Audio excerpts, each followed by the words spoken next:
ఓం శ్రీ మహాగణాధిపతయే నమ. శ్రీ గురుభ్యో నమ. శ్రీరామచంద్ర పరబ్రహ్మణే నమ. అన్నపూర్ణ సమేత విశ్వేశ్వరాయ నమో నమ. శ్రీరామ జయ రామ జయ జయ రామ.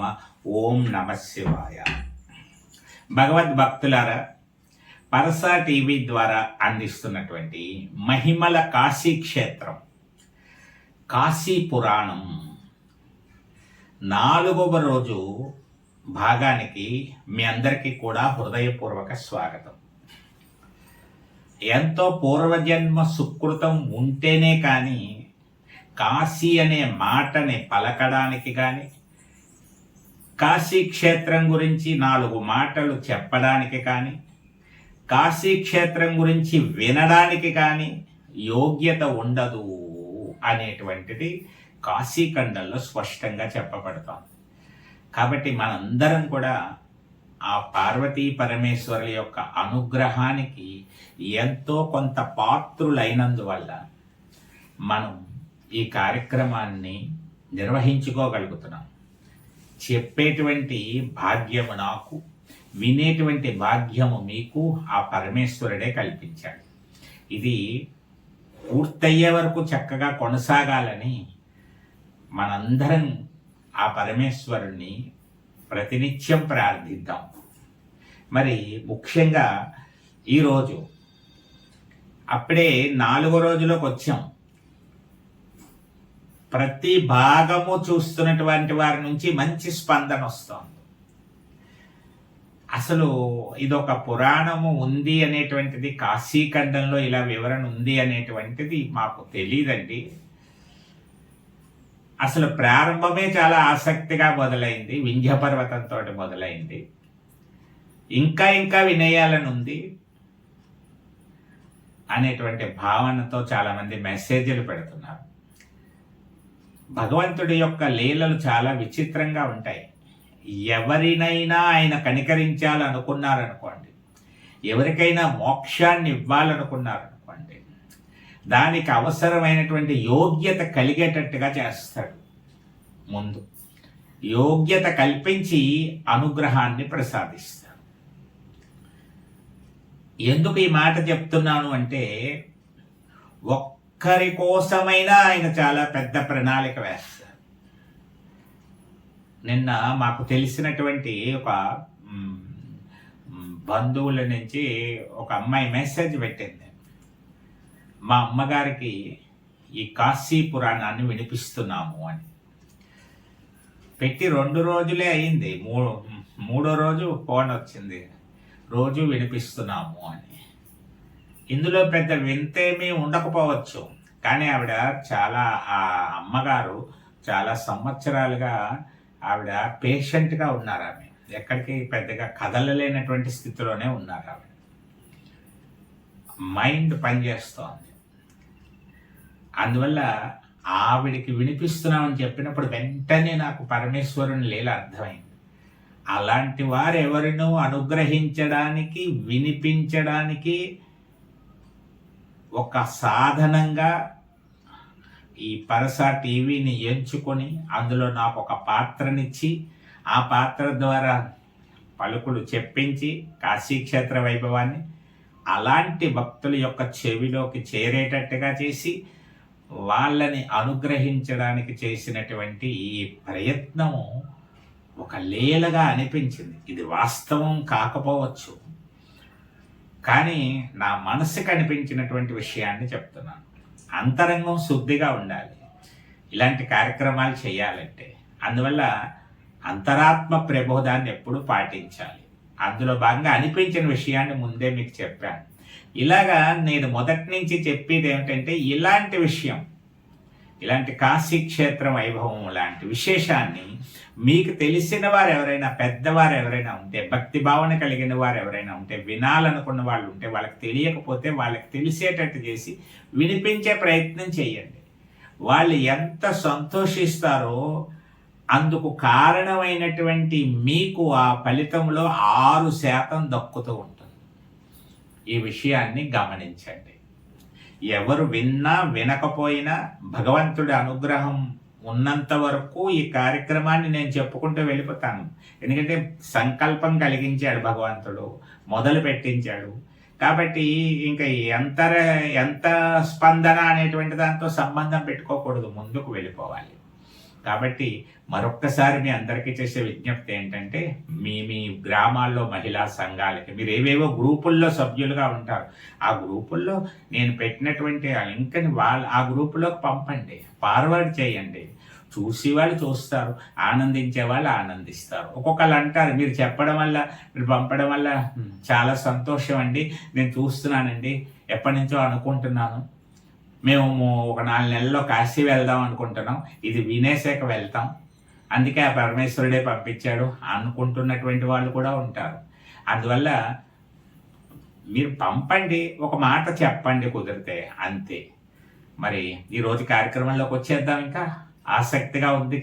వింధ్య పర్వతానికి అలాగే మేరు పర్వతానికి ఒక వైరం ఏర్పడింది.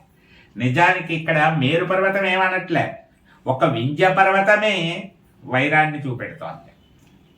మరి ఇలాంటి వైరభావంతో ఉండి మేరు పర్వతాన్ని అణగదొక్కాలని ప్రయత్నం చేయడం, నారదుడు ఇచ్చినటువంటి సూచన మేరకు తన శక్తి ఏమిటో తనే చూపించాలనేటువంటి ప్రయత్నంలో భాగంగా బ్రహ్మాండంగా పెరిగిపోయింది. ఎంతలా పెరిగిపోయింది అంటే, సూర్యుడు యొక్క కిరణములు కూడా అవతల వైపుకు పడ్డానికి వీల్లేదు. అవతల వైపు అంటే ఎటువైపు వెళ్ళాలి? మేరు పర్వతం వైపుకి సూర్యుని రథం వెళ్ళడానికి వీల్లేదు. ఉత్తరం వైపు వాళ్ళెవరికి కూడా సూర్యకాంతి పడ్డానికి వీల్లేదు. ఇది వింధ్య పర్వతం యొక్క ప్రణాళిక. పెరిగిపోయింది. ఎప్పుడైతే అలా పెరిగిపోయిందో సమయాలన్నీ మారిపోయాయి. అవ్వాల్సిన సూర్యుడిని బట్టి లెక్క పెట్టుకునేటువంటి కార్యక్రమాలన్నీ ఆగిపోయాయి. కాలం స్తంభించిపోయింది. ఇంకా చీకట్లు విడిపోలేదు అటువైపు వాళ్ళకి. ఈ కాలస్తంభన గురించి దేవతలు ఆందోళన చెందారు. కాలం నడుస్తూ ఉండాలి, అలా జరగకుండా నిరోధింపబడడం సరైనటువంటిది కాదు. కానీ వాళ్ళు వింధ్య పర్వతాన్ని అడ్డు తొలగించేటువంటి ప్రయత్నం చేసే శక్తి వాళ్ళకి లేదని అనిపించింది. అంత బలవంతరంగా ఉంది వింధ్య పర్వతం శక్తి. అందువల్ల వీరికి ఏం చేయాలని బ్రహ్మదేవుడి గారి దగ్గరికి వెళ్ళిపోయారు అందరూ కూడా. బ్రహ్మదేవుడు గారు సత్యలోకంలో ఉంటారు. ఆ సత్యలోకంలోకి ప్రవేశించారు వీళ్ళంతా కూడా. సత్యలోకంలోకి ప్రవేశించి ఏం చేస్తున్నారు? ముందుగా ఎక్కడైనా గొప్ప గొప్ప వారి దగ్గరికి వెళ్ళినప్పుడు సామాన్యంగా నమస్కారం చేస్తాం, గౌరవంగా నమస్కారం చేసి అప్పుడు మనం వచ్చినటువంటి పని అది చెప్తాం. మరి దైవం వచ్చి బ్రహ్మదేవుడి దగ్గరికి వెళ్తున్నారు. బ్రహ్మ విష్ణు మహేశ్వరుడు, సృష్టి స్థితి లయకారకుడు. అందువల్ల సృష్టికర్తగా పేరు పొందినటువంటి బ్రహ్మదేవుని ముందుకు వెళ్ళినప్పుడు మరి ఎంత గొప్పగా ప్రార్థన చేయాలి వాళ్ళందరూ కూడాను. చక్కగా వాళ్ళందరూ ఏం చేశారంటే, మీకు ఈ భావాన్ని అంతటినీ నేను ముందే చెప్పాను. పెద్ద పెద్ద పద్యాలు శ్లోకాలు గురించి మీ దగ్గర ఎక్కువగా చెప్పదలుచుకోలేదు. వాటినన్నిటినీ సారాన్ని తీసేసి ఒక వెన్నముద్దలా చేసి మీకు అందిస్తాను అని చెప్పాను. ఇది ఈ పరసా టీవీ యొక్క ప్రత్యేకత. అంతే. ఇంతకంటే బ్రహ్మాండంగా చెప్పేటువంటి అనేక మంది ఉడ్డంద పండితులు ఎంతో మంది ఉన్నారు. వాళ్ళు చెప్పిన ప్రవచనాలన్నీ ఉండగా మళ్ళీ ఇదెందుకు అని అనుకోవచ్చు కొంతమంది విమర్శించవచ్చు. కానీ భగవంతుడి సంకల్పం ఈ పద్ధతిలో ఈ విధమైనటువంటి మాటలతో అర్థం చేసుకుని ఆనందించే వాళ్ళు ఉండడం కోసం ఈ విధంగా భగవంతుడు ప్రేరేపించాడు అనే భావనతో ముందుకు వెళ్తున్నాను. కాబట్టి సారమునంతటినీ మీకు వచన రూపంలోనే అందిస్తూ ఉంటాను. సృష్టికర్తవైన చతుర్ముఖ పరబ్రహ్మ స్వరూప ప్రథమజీవుడవైన హిరణ్య గర్భుడా. ప్రథమజీవుడు బ్రహ్మదేవుడికి ఒక పేరేంటంటే ప్రథమజీవుడు. ఫస్ట్ విష్ణువు సృష్టించినటువంటి వారు అంటే ఫస్ట్ బ్రహ్మగారిని ప్రళయకాలంలో ఆయన యొక్క నాభి నుంచి ఆవిర్భవించాడు ఆయన. అందులో పద్మనాభుడు, విష్ణువుకు ఒక పేరు అలా ఉంటుంది, పద్మనాభుడు అని పేరు. పద్మమును నాభియందు కలిగినటువంటి వాడు అని. ఆ విధంగా ప్రథమ జీవుడు ఎవరంటే బ్రహ్మగారు. హిరణ్య గర్భుడా, అమృత స్వరూప, ఊహించశక్యము గాని ప్రభావము గలవాడా. ఓ బ్రహ్మదేవ, ఊహించడానికే ఆలోచన లేనటువంటి ప్రభావము కలిగినటువంటి వాడా, వేదముల చేతనే తెలియదగిన వాడా. నిన్ను తెలుసుకోవాలంటే వేదములనే ఆశ్రయించాలి. వేదముల ద్వారానే నువ్వు తెలుస్తావు. జ్ఞానస్వరూపుడా, అనాది నిధనుడా, నీకు ప్రణామములు. అనాది నిధనుడా, ఎప్పటి నుంచో ఉన్నటువంటి వాడా, నీకు ప్రణామములు. పంచతన్మాత్ర రూప, బ్రహ్మాండ రూప, త్రిగుణాతీత, కాలాతీత, కాలస్వరూప, నిష్కామ హృదయ, సత్వగుణ సంపన్న, నీకు నమస్కారము. ఓ బ్రహ్మదేవా, నీకు నమస్కారము. నమో నమః. పంచతన్మాత్ర రూప, నీవు మా పాలిటి పెన్నిదివి. మమ్మెప్పుడు కాపాడుతూ ఉండాలి.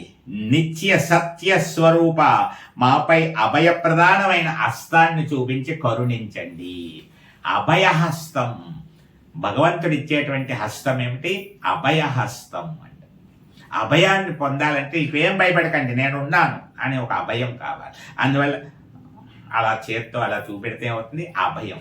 అందువల్ల మీరు మాకు అభయప్రదాతలు, మమ్మల్ని కరుణించాలి, కాపాడుతూ ఉండాలి అని చెప్పి ప్రార్థిస్తూ, ఓ బ్రహ్మదేవా, నీ నిట్టూర్పులు, మనం గాలి విడుస్తూ వదులుతూ ఉంటాం కదండి, అటువంటిది నిట్టూర్పు గాలులే 3 వేదములు. నీ రూపభేదములే నిఖిలాచరాచరములు. నీ పాదమే భూమి, నీ శిరస్సే ఆకాశము, అంతరిక్షమే నీ నాభి అందురు. చంద్రుడే నీ హృదయము, సూర్యుడే నీ కన్ను, వృక్షములే నీ లోమములు. నీవే సమస్తము, నీ అందే సమస్తము ఉంది. నువ్వే సమస్తమై ఉన్నావు, నీ అందే సమస్తము ఉంది. స్తోత్రములు నీవే, స్తుతించువారు నీవే, స్తుతించబడువాడువు నీవే. స్తోత్రము నువ్వే, స్తోత్రం చేసేవాడివి నువ్వే, స్తోత్రము స్తుతించబడేటువంటి వాడువు నువ్వే. నిన్నే ప్రార్థిస్తాం. ఆ విధంగా భక్తి శ్రద్ధలతో నీకు నమస్కరించి మరీ వేడుకుంటున్నాం. మమ్ము కరుణించి మాపై కృపను ప్రసరించు అంటూ దేవతలందరూ కూడా భక్తి శ్రద్ధలతో, మునులు, దేవతలు, ఋషులు అందరూ కలిసి ఆ బ్రహ్మలోకం వెళ్ళి ఆ బ్రహ్మగారికి సాష్టాంగ ప్రణామములు చేసి ఈ విధంగా ప్రార్థిస్తే, బ్రహ్మదేవుడు గారు చాలా సత్వగుణ సంపన్నుడు. ఆయన సత్వగుణం అంటే మనుషుల్లో 3 రకాలు ఉంటాయని చెప్పుకున్నాం. సత్వ, రజో, తమో గుణాలు. సత్వగుణ సంపన్నుడు ఎలా ఉంటాడంటే నెమ్మదిగా మాట్లాడతాడు. ఆయన రెచ్చగొట్టే విధంగా ఉండదు, అంతసేపు శాంతముగా ఉంటుంది. సత్వగుణ సంపన్న. ఆ గుణము ఎవరిలో అయితే పెరుగుతూ ఉంటుందో వాళ్ళు ఒక మెట్టు ఆధ్యాత్మికంగా ఎక్కుతున్నట్లు లెక్క. ఋషులు, మునులు, యోగులు, సన్యాసులు, ఇటువంటి వాళ్ళందరూ సత్వగుణంలోకి వెళ్ళాలి. సత్వగుణం స్థాయికి వెళ్ళిపోతే రజోతమో గుణాలు చూపించకుండా ఉంటేనే ఒక్కొక్క మెట్టు ఎక్కుతారు, లేకపోతే కిందకి దిగిపోతారు. అందువల్ల బ్రహ్మగారు సత్వగుణ సంపన్నుడు. ఆయన అంటున్నాడు, మునులారా, సురులారా, మీరు చేసిన స్తోత్రముకు నేను చాలా ప్రీతి చెందాను. మీ ప్రార్థనలకు నేను చాలా ఆనందించాను. సుస్థిరమైన భక్తితో, భక్తి ఎలా ఉండాలి? సుస్థిరం. స్థిరము కంటే బలమైంది సుస్థిరం. స్టాండర్డ్గా ఉండాలన్నమాట, చెక్కు చెదరకుండా ఉండాలి. అలాంటి భక్తితో నన్ను కానీ, విష్ణువుని కానీ, శివుడిని కానీ, వేద సారభూతమైన ఈ స్తోత్రముతో స్తుతించినప్పుడు మేము ముగ్గురము ప్రీతి చెందుతాము అన్నారు. ఇది బ్రహ్మగారి మాట. చూడండి, మనం ఆలోచిస్తూ ఉంటాం, ఈయన్ని అన్నాం, ఆయనకి పువ్వు పెట్టకపోతే ఏమైనా అనుకుంటాడేమో, ఈయనకి నైవేద్యం పెట్టి ఆయనకి పెట్టకపోతే ఏమైనా అనుకుంటాడేమో, ముగ్గురికి హారతి ఇవ్వాలి, ముగ్గురికి అట్టుపళ్ళు పెట్టాలి, ఇలా కొన్ని ఆలోచన చేస్తూ ఉంటాం అక్కడ దేవతల విషయంలో. ప్రధాన దేవత ఎవరున్నారో వారికి పెడితే అందరికీ పెట్టినట్లే. ఓ ఆందోళనతోటి మనసు ప్రశాంతత పోతూ ఉంటుంది మనకి. ఇందులో బ్రహ్మగారు క్లియర్ చేశారు, మీరు చేసిన ఈ స్తుతి విష్ణువుకి చేసినట్టే, నాకు చేసినట్టే, శివుడికి చేసినట్టే. మేము ముగ్గురము ప్రీతి చెందుతాం. ఎవరి దగ్గరికి వెళ్ళినా ఇలా స్తుతి చేసినా మేము ముగ్గురము ప్రీతి చెందుతాం. విష్ణువు దగ్గరికి వెళ్ళి ఇలా అన్నా, బ్రహ్మ దగ్గరికి వెళ్ళి ఇలా అన్నా, శివుడి దగ్గరికి వెళ్ళాలన్నా ఒకటే అవుతుందిట. అందువల్ల వారికి సకల కార్యసిద్ధి కలిగిస్తాము అన్నాడు ఆయన. చేద్దాం, చేస్తాం, మనది అనే భావనతో బ్రహ్మగారు ఎంత గొప్పగా మాట్లాడుతున్నారో చూడండి. సర్వసారి సిద్ధి వాళ్ళు కలిగిస్తాం మేము, ధన ధాన్య పశు పుత్ర లాభాదులు ఆయురారోగ్యాలు ప్రసాదిస్తాము అని చెప్పడం జరిగింది. నేను ఒక పుస్తక రూపంలో కాశీ వెళ్ళే వాళ్ళందరూ పారాయణ చేసుకుందుకు వీలుగా మీకు చెబుతున్నటువంటి విశేషాన్ని అంతటినీ కూడా నేను రెడీ చేసుకునే మ్యాటర్ స్క్రిప్ట్ రెడీ చేసుకుంటున్నాను. ఆ రెడీ చేసుకున్నటువంటి విషయాన్ని ఒక పుస్తక రూపంలో త్వరలోనే మీకు అందించబోతున్నాను. ఈ భాగాలన్నీ పూర్తవుతుంటే ఒకవైపు రచన పూర్తవుతుంది, ఒకవైపు ప్రవచనము పూర్తవుతుంది. ఆ తర్వాత అది ఆవిష్కరణ జరుగుతుంది. ఆ పుస్తకాన్ని కావలసిన వారందరికీ పారాయణ చేసుకోవడానికి వీలుగా అందరికీ కాశీ వెళ్ళే వాళ్ళందరూ చదివి చక్కగా కాశీ వెళ్ళొచ్చు, అక్కడ కూడా పారాయణ చేసుకోవచ్చు. అలా తయారు చేస్తున్నాను. కొంచెం సమయం పడుతుంది. మీ అందరూ అది విజయవంతం అవ్వాలని కోరుకోవడం ఒక్కడే చేసేటువంటి ఒక మహోపకారం. అందరి భావనలు ఒకటే అయితే అది సత్కార్యంగా మారుతుంది. కాబట్టి ఈ విధంగా బ్రహ్మగారికి అందరూ ఇలా చేసి, అంటే బ్రహ్మగారు అలా చూసి అందరితోటి అంటూ ఏమన్నారంటే, మీ కోరికలు తీరే వరం ఇస్తాను నేను. ముందు ఆయన ఒక సాటిస్ఫాక్షన్ మాట, చాలా కంగారుగా వెళ్ళిపోయి ఆందోళనగా ఉన్నారనుకోండి అందరూను. ముందు ఒకే ఒక మాటతో ముందు వాళ్ళ ఆందోళన పోగొట్టాలి. ఏం భయం లేదు మీకు, నేనున్నాను కదా, కంగారు పడకండి, నెమ్మదిగా చెప్తురుగా అని ఆ ఒక్క మాటతో మీకేం భయం లేదు నేను ఉన్నాను అనేస్తే అమ్మయ్య అనుకుంటారు ముందు. అలాగే ఆయన ఏమన్నారు, మీ కోరికను తీరే వరమిస్తాను. సత్యలోకానికి వచ్చిన తర్వాత కూడా ఎందుకయ్యా అంత ఆందోళనగా ఉంటారు మీ అందరూను అన్నాడు. మీరు వచ్చింది బ్రహ్మలోకం వచ్చారు, బ్రహ్మలోకం వచ్చి కూడా ఎందుకు ఆందోళనగా ఉంటారు? ఇప్పుడు మనందరం కూడా బ్రహ్మలోకం వెళ్ళినట్లుగా భావించాలి. ఆ మనసుతో ఆ భావనకు లోనవ్వాలి. అప్పుడు అక్కడ బ్రహ్మగారు ఉన్నారు, చక్కగా చతుర్ముఖ బ్రహ్మగారు అక్కడ ఉన్నారు, దేవతలు ఋషులు మునులు అలా గుంపులుగా ఉన్నారు అని ఒక భావన చేసుకోండి.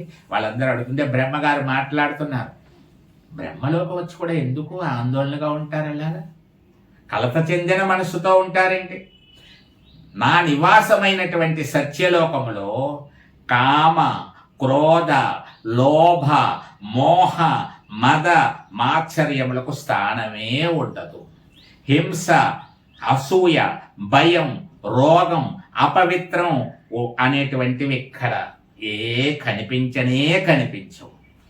ఇక్కడ వేదములు, చతుర్దశ విద్యలు, యజ్ఞములు, సత్యము, ధర్మము, తపస్సు, బ్రహ్మచర్యము వర్ధిల్లుతూ ఉత్సాహంగా ఉంటాయి. సత్యం ఇవన్నీ వర్ధిల్లుతూ డెవలప్ అవుతూ మంచి ఉత్సాహంగా చైతన్యంగా ఉంటాయి. ఇవన్నీ కూడా ఎందుకు అలా మీరు నిరాశపడకండి. సత్యలోకం అసలు ఇక్కడికి వచ్చారంటేనే మీకు చింత అనేటువంటిది పోవాలి.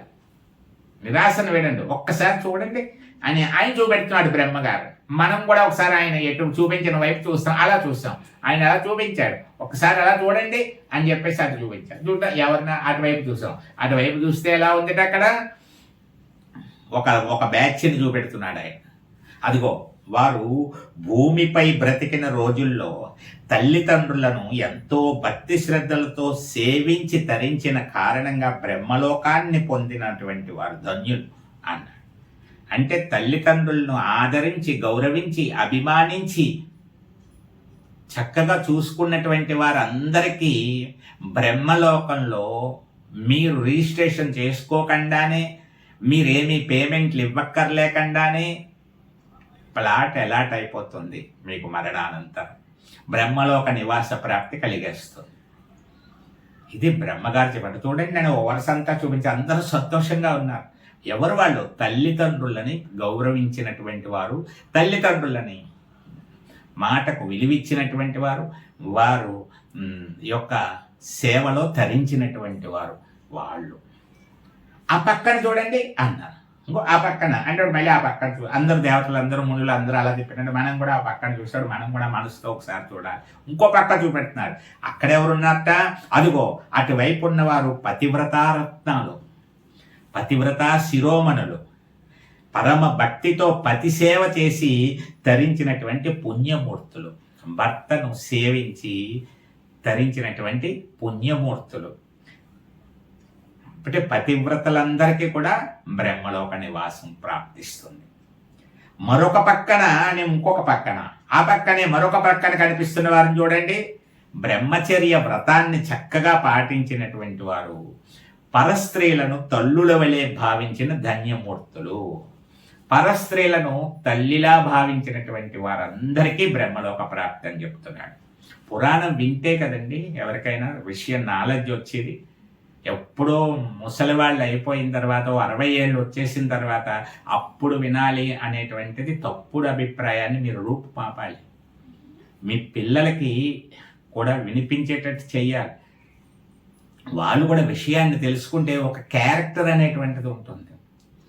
శీల సంపద పెరగాలంటే మన పురాణ పరిజ్ఞానం కావాలి అందరికీ కూడా. అందులో బ్రహ్మలోకంలో ప్రాప్తి పొంది ఉన్నారు పరస్త్రీలను తల్లుల వలె భావించినటువంటి గొప్ప వాళ్ళందరూ కూడా. అదిగో అనుకో ఆ ముందు వరుస చూడండి. ఆ ముందు వరుసలో కూర్చున్నటువంటి వారు ఎవరు? ఎటువంటి ప్రతిఫలాన్ని ఆశించకుండా పుణ్యక్షేత్రాల్లో తీర్థాలలో సజ్జనులకు సేవ చేసినటువంటి వారు, ఉపకారములు చేసినటువంటి వారు. ఒక ముందు వరుసలో చాలా సంతోషంగా, చాలా ప్రశాంతంగా, సంతృప్తిగా, ఆనందంగా కనిపిస్తున్నారు. వాళ్ళెవరు చెప్తున్నారు? బ్రహ్మగారు చెప్తున్నటువంటి మాటలు ఇవి, నేను కాదు. బ్రహ్మగారు చెప్తున్నారు. ఏమని చెప్తున్నాడు ఆయన? పుణ్యక్షేత్రాలు తీర్థాలలో ప్రతిఫలాన్ని ఆశించకుండా సేవలు చేసినటువంటి వారు, ఉపకారములు చేసినటువంటి వారు. అంటే ఒక 100 రూపాయలతో ఓ 10 మందికి మజ్జిగ పంచుతున్నాం అనుకోండి, దానికి 3 వీడియోలు, ఒక ఫ్లెక్సీ ఇవన్నీ చేయించి ఒక 1000 రూపాయల ఖర్చుతో అట్టహాసం చేస్తాం. అప్పుడు అది ప్రతిఫలాన్ని ఆశించినట్టు అవుతుంది. కొన్ని సేవలు సందర్భానుసారంగా మితముగా చూపించవలసి వస్తే చూపించవలసి వస్తుంది తప్ప అదే పనిగా దానికోసమే చేయకూడదు. పుణ్యక్షేత్రాలు తీర్థాలు ఎక్కడికో వెళ్తారు, ఏ పుష్కరాలను ఎక్కడికో వెళ్తారనుకోండి ఒక్కొక్క చోటకి. అక్కడ సరైనటువంటి ఆహారం, మన ఆహారం దొరకకపోవచ్చు. అక్కడ వాళ్ళని ఆదరించి కాస్త అన్నం పెట్టి పంపించారనుకోండి, అది గొప్ప సేవ. వాళ్ళు కాస్త విశ్రాంతి తీసుకుందుకు ఒక షెడ్ లాంటిది వేసి 4 కుర్చీలు వేశారనుకోండి, అక్కడ కాసేపు కూర్చుని అమ్మయ్య అనుకున్నారనుకోండి, అదొక సేవ. ఇలాంటి సేవ ప్రతిఫలాన్ని ఆశించకూడదు, చేసేస్తూ ఉండాలి. మానవ సేవే మాధవ సేవ. అలాంటి వాళ్ళకి ఏమవుతుంది? వెంటనే భగవంతుడు ఇచ్చేటువంటి ఫలితం ఏమిటి? బ్రహ్మలోక ప్రాప్తిస్తాను. అది కాదు, ఇక్కడే నాకు ఒక గుర్తింపు రావాలి ఇది అనుకున్నావు అనుకో, నీకు ఇక్కడ దానికి ఇక్కడతో సరి, నీకు చేసుకున్నటువంటి అడ్వర్టైజ్మెంట్కి, ఆ పబ్లిసిటీకి సరి, దానికి దీనికి చెల్లు అంటారు కదా, అలా అయిపోతుంది. అందువల్ల బ్రహ్మగారు చెప్తున్నటువంటి మాటలు ఎంత గొప్పగా ఉన్నాయో చూడండి. అంటే బ్రహ్మలోకంలో ఎవరెవరు ఉంటున్నారో మనకు అర్థమైపోయింది, ఎలాంటి వాళ్ళు అక్కడికి వెళ్తారో కూడా అర్థమైపోయింది. ఇంకా చెప్తున్నాడు చూడండి, వారి పక్కనే పరమానందంతో ఉన్నవారు చూడండి, నిత్యం క్రమం తప్పకుండా సంధ్యావందనములు మొదలైనవి ఆచరించినటువంటి ధర్మ విధులు. సంధ్యావందనం అనేటువంటిది నిజానికి బ్రాహ్మణులు ఒక్కళ్ళకే కాదు, అందరికీ ఉంది సంధ్యావందనం. ఉదయము, మధ్యాహ్నము, సాయంత్రం ఆ సమయాల్లో భగవద్ధ్యానము ఒక 3 నిమిషాలైనా చేసుకోవడమే సంధ్యావందనం. ఎవరి స్థాయికి తగిన విధంగా వారు. బ్రాహ్మణులు కాస్త గాయత్రి మాతకు ఉపాసనగా సంధ్యా స్వరూపంగా ఉదయం గాయత్రి, మధ్యాహ్నం సావిత్రి, సాయంత్రం సరస్వతి స్వరూపంగా ఉంటుంది. కాబట్టి అందువల్ల ఉదయకాలంలో ఏమో సంధ్యాం తర్పయామి, గాయత్రీం తర్పయామి, బ్రాహ్మీం తర్పయామి, నిమృజీం తర్పయామి అని గాయత్రిగా తర్పణాలు ఇస్తే, సావిత్రీం తర్పయామి, రౌద్రీం తర్పయామి అంటూ మధ్యాహ్నం, సాయంత్రం అయ్యేటప్పటికి ఆవిడ సరస్వతి అయిపోతుంది, సరస్వతీం తర్పయామి, వైష్ణవీం తర్పయామి అంటూ అలా అక్కడ చేసుకోవాలి. అంతే, ఒక 10 నిమిషాలు కూర్చుని ఆ గాయత్రి మంత్రం జపించుకున్నా సరిపోతుంది. ఇంకా దాని నియమనిష్టాలతో చక్కగా చేసినటువంటి వారికి కలిగే ఫలితం, చేసిన దానికి ఫలితం బ్రహ్మాండం. అన్ని కులముల వారికి కూడా, అన్ని ప్రాంతముల వారికి కూడా సంధ్యావందనం ఉంటుంది. మీ మీ స్థాయిలో ఆ సమయాల్లో, సూర్యాస్తమయ సమయాల్లో, అందుకే తులసికోట దగ్గర దీపం పెట్టండి అమ్మా అంటారు సాయంత్రం, అది సంధ్యావందనమే. ఉదయం తొందరగా లేచి చక్కగా స్నానం చేసేసి ముందు భగవంతుడికి, సూర్య భగవానుడికి నమస్కారం పెడతావు, అది సంధ్యావందనమే. ఆ దినచర్యను చక్కగా 3 పూట్లా చేయాలి. అలా సంధ్యావందనాన్ని నియమనిష్టలతో ఆచరించిన ధర్మపరులందరూ బ్రహ్మలోకంలో నివాసం వాళ్ళందరికీ కూడా. అలాగే వారి పక్కనే ఆ సంధ్యావందనాన్ని ఆచరించిన వారి పక్కనే కూర్చున్నారు, ఎంతో సంతోషంతో ఉత్సాహంగా కనపడుతున్నారు. వాళ్ళందరూ ఎవరు అనుకున్నావు? అనేక తీర్థయాత్రలు భక్తితో శ్రద్ధతో చేసినటువంటి పావనమూర్తులు. తీర్థయాత్రలకు వెళ్తూ ఉంటాం, అనేక రకాల గొడవలతో వెళ్తాం. మనం మొదలెట్టిన దగ్గర నుంచి గొడవ, బయలుదేరిన దగ్గర నుంచి వచ్చే వరకు గొడవే. వచ్చిన తర్వాత కూడా 3 ఏళ్ల పాటు ఉంటుంది ఆ గొడవ. ఎలాగా? బయలుదేరినప్పుడు సీట్ల దగ్గర ఎక్కడో గొడవ, వాళ్ళకి ముందు ఇచ్చారు మాకు వెనకాల ఇచ్చారని ఒక గొడవ, అందరి దగ్గర ఒకలా లేదని ఏదో గొడవ, సరిగ్గా సౌకర్యాలు లేవని ఒక గొడవ. అక్కడి నుంచి అక్కడికి వెళ్ళాక కూడా ఏమవుతుంది? ఒకళ్ళని ఒకలా చూశారు, ఒకళ్ళని ఒకలా చూశారు, ఈ గొడవ. ఇలా రకరకాలుగా చిన్నదానికి ఏది అవసరం లేదో అవన్నీ అవసరంగా చేసేసుకొని వచ్చేటప్పుడు కూడా 4-5 గొడవలు పెట్టుకుని మధ్యలో వచ్చాక కూడా అందరికీ కూడా తీర్థయాత్ర బాగా జరిగిందిలేండి, బాగానే జరిగింది, దర్శనాలు బాగానే, కానీ వాళ్ళు అలా చేశారండి, ఇలా చేశారు, నాకు చిరాకు వచ్చేసింది, ఇంకా వెళ్ళకూడదు అనుకున్నాను నేను అని చెప్పేసి ఈ విషయాలు చెప్తూ ఉంటాను. అందువల్ల ఇంకా భారం భగవంతుడి మీద వేయాలి. తీర్థయాత్రలు వీలైనంత వరకు చిన్న చిన్నవి చెప్పుకోవడం తప్పు కాదు, కానీ ఇంకా దాన్ని వదిలేయాలి. మనం వెళ్ళింది తీర్థయాత్ర అన్నప్పుడు మన మనసు ఇక్కడ జరుగుతున్నటువంటి విషయం. ఒక్కొక్కరు తీర్థయాత్రలకు వెళ్తూ ఉంటారు, గమ్మత్తుగా ఉంటుంది. ఇక్కడ వ్యాపారం వ్యవహారం అన్నీ ఫాలో అవుతూనే ఉండాలి. అక్కడికి వెళ్తే అక్కడ పుష్కర ఇలా స్నానం చేసే ముందు కూడా చెప్తాడు, స్నానం చేస్తున్నాను ఇప్పుడు ఒక 10 నిమిషాల్లో స్నానం చేసి వచ్చేస్తాను, వచ్చాక చెప్తాను ఏం చేయాలో. ఇక్కడి నుంచి ఫోన్ వస్తున్నాడు, సరుకు అడుగుతున్నారు, 10 కేజీలు కావాలంట, ఎంత కమ్మమంటావు, ఎంత కడుగుతున్నారంటారు, అలా చేయి అని చెప్పేసి ఏదో చెప్తాడు. మళ్ళీ అయ్యాక కూడా ఎలా ఉంది, ఏంటి బేరం ఎలా ఉంది, లేకపోతే అలా ఉందా ఇలా ఉందా అని చెప్పేసి ఇక్కడి నుంచి ఏం చేయాలో ఆఫీస్లో వాళ్ళకి వర్కలు అన్నీ చెప్పేసి పురమాయింపులు అవి జరిగిపోతూ ఉంటాయి. ఇంటికి వచ్చే వరకు కూడా వచ్చేసాను, బస్ స్టాండ్లో దిగాను అన్నంత వరకు. అంటే యాత్ర ఎలా వెళ్ళొచ్చాడు?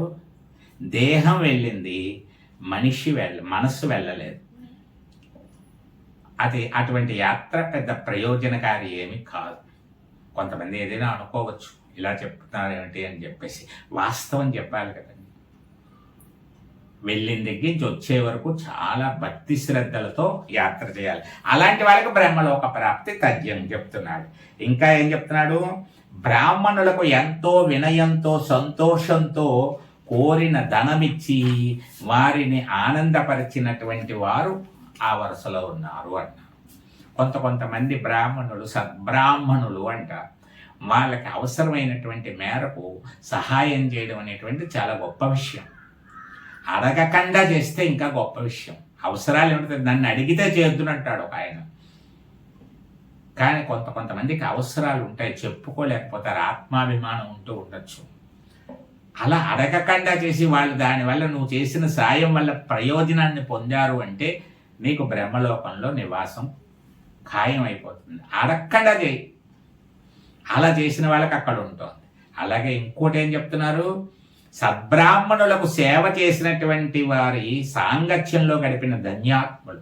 సద్బ్రాహ్మణులకు సేవలు చేస్తూ వారి సాంగత్యంలో వారితో ఉంటూ, వారు వెళ్ళిన చోటకు వెళ్తూ మీతో వస్తామండి అంటూ ఉంటారు ఒకసారి. అలా వాళ్ళతో గడుపుతూ ఉన్నటువంటి వాళ్ళు కూడా బ్రహ్మలోకంలో ఉంటారట.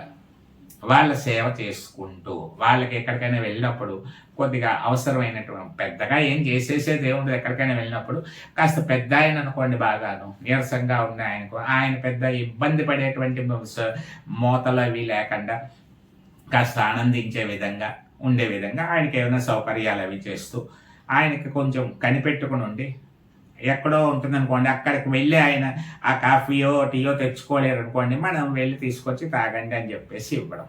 ఇది ఎవరైతే చేస్తారో వాళ్ళకి ఎంత ఫలితం ఉంటుంది. ఇంకా చివరిగా ఒక పాయింట్, చాలా ఇప్పటికే విషయం మంచిది కాబట్టి మీకు మరి ఒక మంచి పాయింట్ దగ్గర ఆపాలి కాబట్టి బ్రహ్మగారు చెప్పినటువంటి ఈ మాటలను మీకు చెప్పడం జరుగుతోంది. ఇంకొక పాయింట్ చెప్తున్నాడు ఆయన. అదిగో ఆ పక్కన చూసారా, వాళ్ళు వ్రతాన్ని చక్కగా ఆచరించినటువంటి వారు వాళ్ళందరూ కూడా. మనం వ్రతాలు చేస్తూ ఉంటాం, సత్యనారాయణ స్వామి వ్రతం ఇలాంటి వ్రతాలు చేస్తూ ఉంటాం. అలా వ్రతాలు భక్తితో శ్రద్ధతో ఆచరిస్తే కలిగే ఫలితం ఏంటంటే, ఏదైనా వ్రతాన్ని సత్యనిష్టతో ఆచరించినట్లయితే వాళ్ళు బ్రహ్మలోకంలో ప్రాప్తి పొందుతారు. వ్రతాలు చక్కగా చేసినటువంటి వాళ్ళందరూ చక్కగా అక్కడ కూర్చున్నారు. తాము చేసిన పుణ్య ఫలముల ప్రభావంతో వీరంతా సత్యలోక నివాస యోగ్యతను పొంది సుఖ నివాసం చేస్తున్నారు. వీళ్ళంతా సత్యలోక నివాసం, బ్రహ్మలోక నివాసం పొంది సుఖంగా ఉంటున్నారు. అంటే మన వాళ్ళు ఇహము పరము చెప్తారు. ఇహములో చూసుకోవాలి సుఖం, ఏసీ పెట్టించుకోవాలి, రూమ్ పెట్టుకోవాలి, వెళ్ళడానికి కారు ఉండాలి, బండి ఉండాలి, టోపీ ఉండాలి, కళ్ళజోడు ఉండాలి, తినడానికి మంచి ఫుడ్ ఉండాలి, ఇవన్నీ ఇహలోక భాగ్య ఇహలోక భోగాలు అంటారు. కానీ మరణాంతరం తర్వాత వెళ్ళిన ప్లేస్లో కూడా ఇన్ని ఫెసిలిటీస్, ఇన్ని సౌకర్యాలు ఉంటే బాగుంటుంది కదా. కానీ అవి ఏమైనా బుక్ చేసుకుందుకు ఏర్పాట్లు ఏమి, మనం చేసిన పాప పుణ్య కర్మల ప్రభావం బట్టే ఖచ్చితంగా వాటిని లెక్క పెట్టి దాని ప్రకారం ఫలితం ఉంటుంది. కాబట్టి ఇప్పుడు మీకు అర్థమై ఉంటుంది. కాశీఖండం మేము వినండి, చాలా మంచిది, చాలా అద్భుతంగా ఉంటుందని చెప్పడంలో అతిశయోక్తి లేదు. విచిత్రంగా అసలు వింధ్యపర్వతం కూడా ఏమిటో తెలియదు. ఇప్పుడు బ్రహ్మలోకం వచ్చారు. ఇంకా అసలు కాశీ మాట లేకుండా మనం ఏం చేస్తున్నాం, ఎక్కడెక్కడికో వెళ్తూ అక్కడికి వస్తాం. ఇది చాలా గొప్ప విషయం. మరి చూస్తూ ఉండండి, చూడమని చెప్పండి. కొత్తగా చూసేవారు పాత భాగాన్ని తప్పనిసరిగా చూడండి. ఒక లింక్ కనెక్షన్ ముందుకు వెళ్ళే కొద్దీ ఏమవుతుందంటే, ఎక్కడికి నేను కనెక్షన్ ఉండేలా, ఏ పార్ట్ చూసినా సంతోషించే విధంగా ఉండేలా చెప్తున్నాను. కానీ పాత భాగాలు కూడా చూడండి. సబ్స్క్రైబ్ చేయకపోతే సబ్స్క్రైబ్ చేయండి. మీకు నచ్చితే లైక్ అని ఉన్న చోట ఒక లైక్ చూపించండి. ఎందుకంటే ఎవరైనా చూసేటప్పుడు లైక్స్ ఎన్ని ఉన్నాయని చూసి వాళ్ళు చూస్తారు. అందువల్ల మీరు పరసా టీవీని ప్రోత్సహించి ముందుకు నడిపించవలసిందిగా కోరుకుంటూ, అందరికీ అన్నపూర్ణ సమేత విశ్వేశ్వర స్వామి యొక్క ఆశీస్సులు లభించాలని కోరుకుంటూ, రేపటి రోజు భాగంలో ఇంకా బ్రహ్మలోక విశేషాలు అనేకం తెలుసుకోవడానికి ఇక్కడే కలుసుకుందాం. సర్వే జనా సుఖినో భవంతు.